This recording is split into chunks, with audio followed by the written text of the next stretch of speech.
ADGP MR Ajith കുമാറിന് വീണ്ടും വിശിഷ്ട സേവനത്തിന് ശുപാർശ. DGPയാണ് സർക്കാരിന് ശുപാർശ നൽകിയത്. നേരത്തെ 5 തവണ രാഷ്ട്രപതിയുടെ മെഡലിനായുള്ള ശുപാർശ കേന്ദ്രം തള്ളിയിരുന്നു.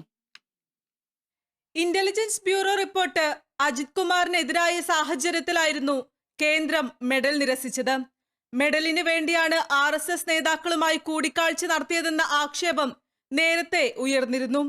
അജിത് കുമാറിന് DGP ആയി സ്ഥാനക്കയറ്റം ലഭിക്കാനിരിക്കെയാണ് വീണ്ടും സർക്കാരിന് ശുപാർശ നൽകിയിരിക്കുന്നത്.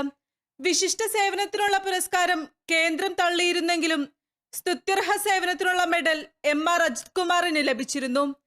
നേരത്തെ അജിത് കുമാറിന്റെ ജൂനിയർ ഉദ്യോഗസ്ഥർക്കുൾപ്പെടെ മെഡൽ ലഭിച്ചിരുന്നെങ്കിലും അജിത് കുമാറിന് വിശിഷ്ട സേവനത്തിനുള്ള പുരസ്കാരം ലഭിച്ചിരുന്നില്ല.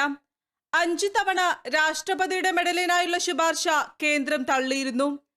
അജിത് കുമാർ വിജിലൻസ് അന്വേഷണം നേരിടുന്നുവെന്ന് DGPയുടെ ശുപാർശയിൽ പറഞ്ഞിരുന്നു. അതും മെഡൽ നിഷേധിക്കുന്നതിന് കാരണമായിരുന്നു.